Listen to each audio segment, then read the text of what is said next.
وصعدا قلي أن دقح حرقل دقح حرقل وحان دقح دقينا مساجدكي مساجد قرر تور عن حاجة 6 متر ومتري ورزو 6 متر وأنا صعب لو صعب أفر كلا كوا على صعب منك مترنا وحوي أرصد حسن مع الرشيد وكا مغليه بدري halkan dhinacan ku yimaado Soomaa koobiya 10 halkaas u deynsa adu geedka ku qabanaysa geedka lagu qabanay halka calaamad labaad geli hada calaamad labaad geli xaga macrisho gaale xaga afdal xaga u talaabs soo macrisho soo xaga u socod xaga u socod way waan ka goynaa gaale waan ka goynaa maadaama masaajiya waan ka goynaa ka fogeynaa calaamada gaale maybe waan ka fogeynaa gaale سيادة مسكولك يا أرض القرآن كله سمره إيه قال كله تركيا سجاهنا هين به صاصع مرزو صاصع ما تيسكول كواتن صاصع كاسوا مساجد كاله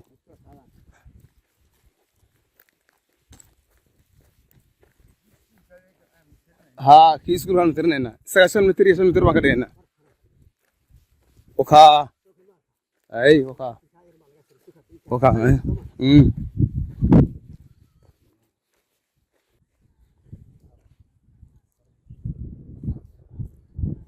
شن استاك وامر إيه نقطة ساجي هذا هذا معرفش هذا هل كسوت هذا هذا استاك هل كبرت استاك طيب وحال كاسي وعرفت ماشي سكول كده كبرنا يوي كانوا مساجد كاسينا waa malcaamadii saddexdaas isbuuc dambe soo noqdo iyagoo dhiso maan ka rabaa balbalaha wixii bacay korka laga saaray kutubtii waxa la dhigina ana idin soo diri bas kal dhax galaan loo dhax galaan kal loo ay war ala war board baa indilay magacood ya kani waxa weeyaan bismillaahir rahmaanir rahiim waa golihii ardada waad aragtaan waxa weeye waa dadka barakaca ee gulahooda ka dhaxan baa laysay waxay gebigooduba tahli waayeen inay balbala samaystaan ama ciid u samayso dadka noocaas ee halkaas waxa weeyaan hantidoodii iyo ardadoodii iskuulkoodii halka la soo dhigay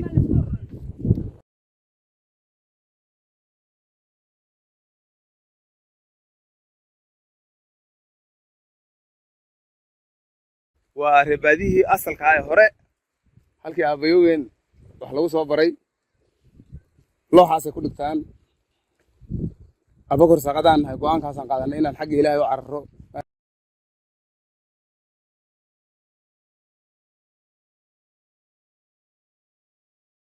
halkaas cilada ay aragtaan dambaska carruurta balbala wax bursana way waayeen dawlad ma tashana ma ina arag sheekhani waa sheekhii ardada dhigayay waxa weeyaan dadkan kale waa kuray oo ardadu way kala dareertay laakiin waqti ardadu kala dareertay baan duubayaa marka dadka diinta islaamka jecel waxaan jecelahay inuu dadka ardada ka caawiyo oo kii bacdu iibin kara bacdu u iibiyo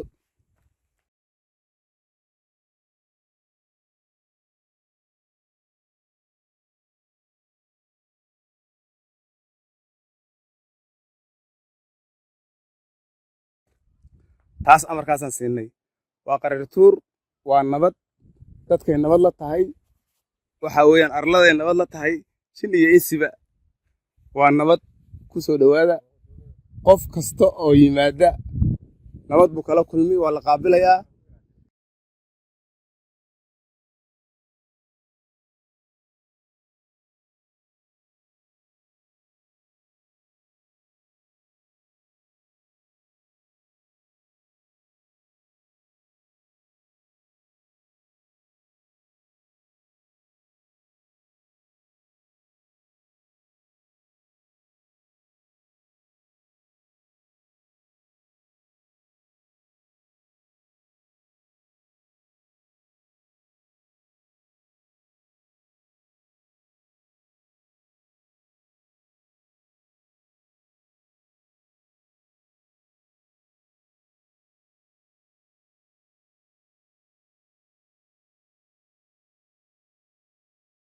ardadu way fara badan tahay waxa weeyaan halkan hal dugsi weeye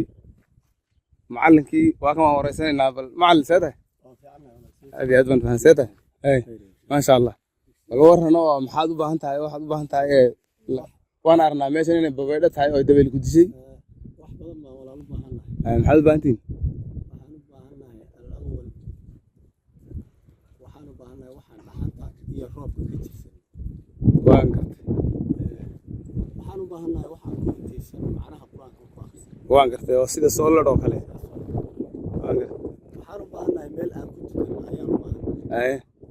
masaajidka kaas oo isaguna waan aragnay isaga balbaladiisuna waxa weeye isaguna dee maba dhisna bacna kuma shidna waan gartay waxaan u baahannahay oo kale kutub baan u baahannahay kutub ama qur'aan ah ama tu cilmiga ardada loo akhriyo ay wareedeen idinku ma kutub soo akhrisataan ay waxyaabo fara badan ayaan u baahannahay marka sidaa weeyaan oo hadee caafimaadkii baan u baahannahay oo macnaha bulshada idin ee meesha ku nool imisaa ku noolo markaa eega qarartuur ahaan waan aragnay ilaa dhowr boqol oo qoys baan meesha ku arkaa markaa intee baa ku nool baad leedahay ku ruux oo aan haysanin adeeg caafimaad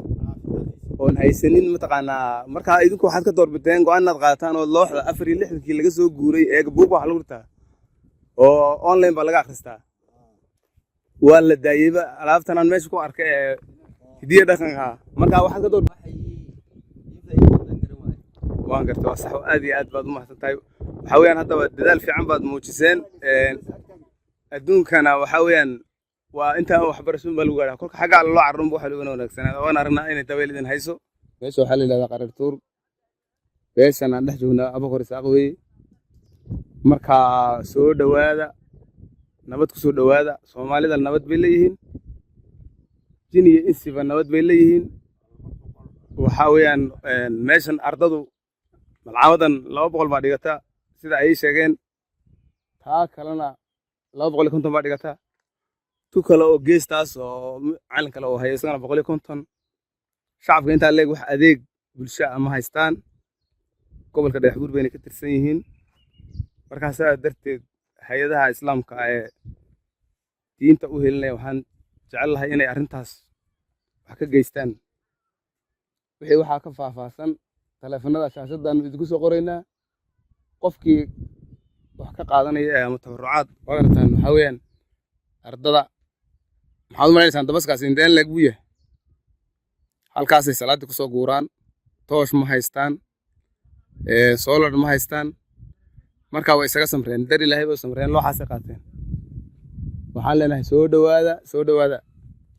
oo ka wadartaan ilaa iyo waxay iska soo socdaan halka ragga waaweyn baa quraanka iska barta go'aan bay qaateen